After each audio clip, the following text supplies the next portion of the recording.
We've done whatever we can to make it efficient. We've made it out of concrete and steel, so they'll last a long time.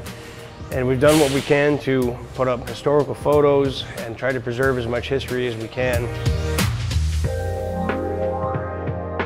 We miss what we do best, and that's being with the community and just ready to serve food and pour beer again.